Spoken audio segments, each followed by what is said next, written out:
There's a beautiful statement on the screen that says light creates ambience. Light makes the feel of a space. And light is also the expression of structure. Well, that was not by me. That was, of course, by Le Corbusier, the famous architect. And here you can see what he meant in one of his beautiful buildings, the chapel Notre-Dame du Haut-Tranchant, where he creates this light that he could only make because there's also dark. And I think that is the quintessence of this 18 minutes talk, that there is no good lighting that is healthy and for our well-being without proper darkness.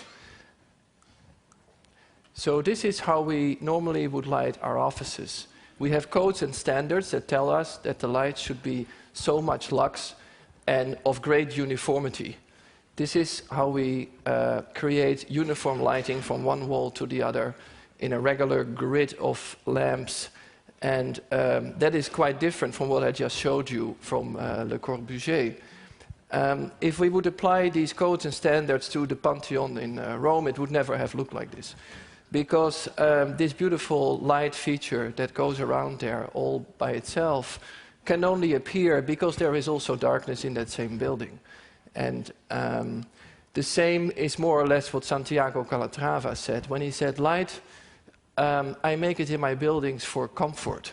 And he didn't mean the comfort of a 5-course dinner as opposed to a 1-course meal, but he really meant the comfort of the quality of the building for the people. He meant that you can see the sky and that you can experience the sun. And he created these gorgeous buildings where you can see the sky and where you can experience the sun that give us a better life in the built environment just because of the relevance of light in its brightness and also in its shadows. And what it all boils down to is, of course, the sun. And this image of the sun may suggest that the sun is something evil and aggressive, but we should not forget that all energy on this planet actually comes from the sun. And light is only a manifestation of that energy. The sun is for dynamics, for color changes. The sun is for beauty in our environment. Like in this building, the High Museum in Atlanta, which has been created by Renzo Piano from Italy together with Arab Lighting, a brilliant team of lighting designers who created a very subtle modulation of light across the space, responding to what the sun does outside just because of all these beautiful openings in the roof. So in an indirect way, you can see the sun. And what they did is they created an integral building element to improve the quality of the space that surrounds the visitors of the museum. They created this shade that you can see here, which actually covers the sun but opens up to the good light from the sky. And here you can see how they really crafted a beautiful design process with physical models, with quantitative as well as qualitative methods to come to a final solution that is truly integrated and completely holistic with the architecture. They allowed themselves a few mistakes along the way. As you can see here, there's some direct light on the floor, but they could easily figure out where that comes from. And they allow people in that building to really enjoy the sun, the good part of the sun. And enjoying the sun can be in many different ways, of course. It can be just like this, or maybe like this, which is rather peculiar, but this is in 1963, the viewing of a sun eclipse in the United States. And it's just a bit bright up there, so these people have found a very intriguing solution. This is, I think, a very illustrative image of what I try to say, that the beautiful dynamics of sun, bringing these into the building, creates a quality of our built environment that truly enhances our lives. And this is all about darkness as much as it is about lightness, of course, because otherwise you don't see these dynamics. As opposed to the first office that I showed you in the beginning of the talk, this is a well-known office, which is the White Group. They are in green energy consulting or something like that, and they really practice what they preach, because this office doesn't have any electric lighting at all. It has only, on one side, this big glass window that helps to let the sunlight enter deep into the space and create a beautiful quality there and a great dynamic range. So it can be very dim over there and you do your work, and it can be very bright over there and you do your work. But actually the human eye turns out to be remarkably adaptable to all these different light conditions that together create an environment that is never boring and that is never dull, and therefore helps us to enhance our lives. I really owe a short introduction of this man to you. This is Richard Kelly, who was born 100 years ago, which is the reason that I bring him up now, because it's kind of an anniversary year. In the 1930s, Richard Kelly was the first person to really describe a methodology of modern lighting design, and he coined 3 terms, which is focal glow, ambient luminescence, and play of the brilliance, 2 very distinctly different ideas about light in architecture that altogether make up this beautiful experience. So to begin with focal glow, he meant something like this, where the light gives direction to the space and helps you to get around. Or something like this, which is the lighting design he did for General Motors, for the car showroom, and you enter that space and you feel like, wow, this is so impressive just because of this focal point, this huge light source in the middle. To me, it is something from theater, and I will get back to that a little bit later. It's the spotlight on the artist that helps you to focus. It could also be the sunlight that breaks through the clouds and lights up a patch of the land, highlighting it compared to the dim environment. Or it can be in today's retail, in the shopping environment, lighting the merchandise and creating accents that help you to get around. Ambient luminescence is something very different. Richard Kelly saw it as something infinite, something without any focus, something where all details actually dissolve in infinity.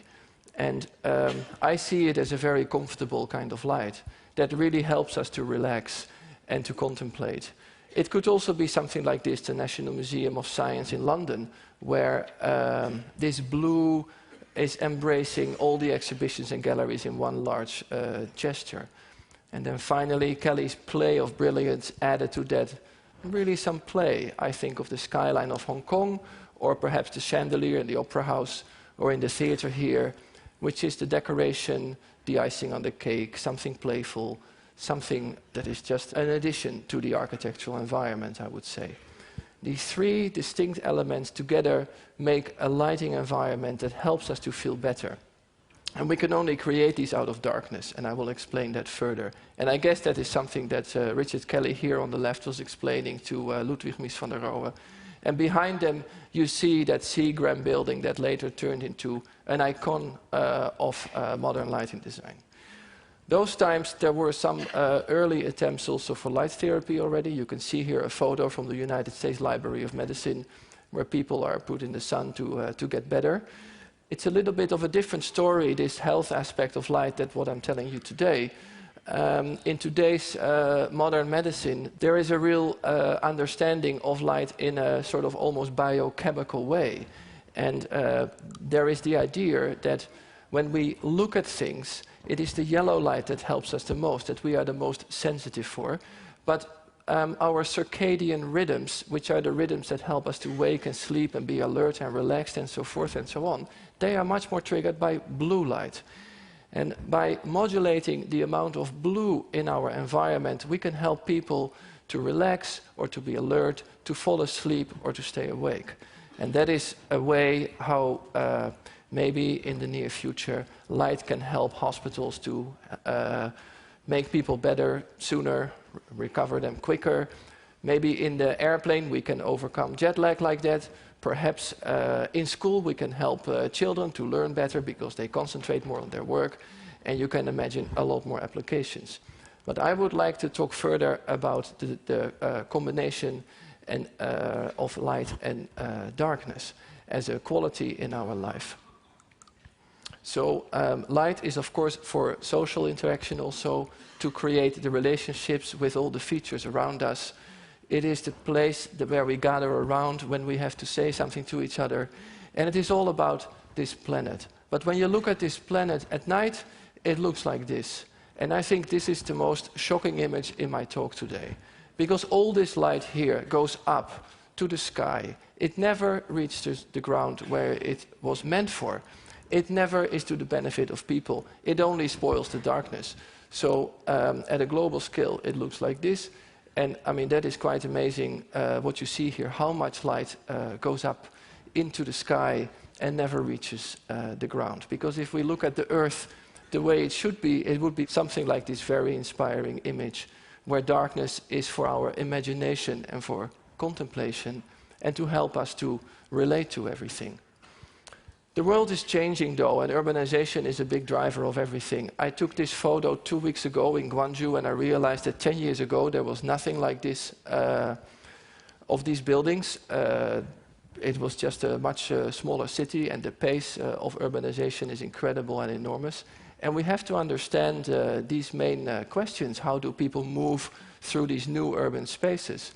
How do they share their culture? How do we tackle things like mobility?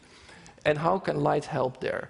Because the new technologies, they seem to be in a really interesting position to contribute to the solutions of urbanization and to provide us with better environments. It's not that long ago that our lighting was just done with these kind of lamps. And of course we had the metal halide lamps and the fluorescent lamps and things like that.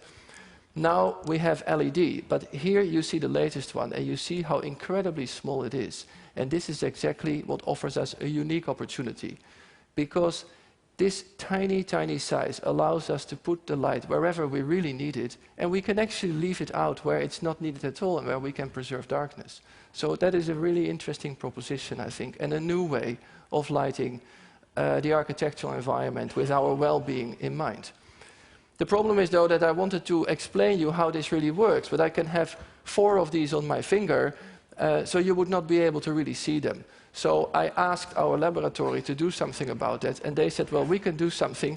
They created for me the biggest LED in the world, especially for TEDx in Amsterdam. So here is it. It's the same thing as you can see over there, just 200 times bigger. And I will very quickly show you how it works. So just to explain. Now, every LED that is made these days gives blue light. Now, this is not very pleasant and comfortable. And for that reason, we cover the LED with a phosphor cap. And the phosphor is excited by the blue and makes the light white and warm and pleasant. And then, when you add the lens to that, you can bundle the light and send it wherever you need it without any need to spill any light to the sky or anywhere else. So you can preserve the darkness and make the light. I just wanted to show that to you, so you understand how this works. Thank you. We can go further. So we have to rethink the way we light our cities. We have to think again about light as the default solution. Why are all these motorways permanently lit? Is it really needed? Can we maybe be much more selective and create better environments that also benefit from darkness? Can we be much more gentle with light? Like here, this is a very low light level actually. Can we engage people more in the lighting projects that we create, so they really want to connect with it, like here? Or can we create simply sculptures that are very inspiring to be in and to be around? And can we preserve the darkness? Because to find a place like this today on Earth is really very, very challenging.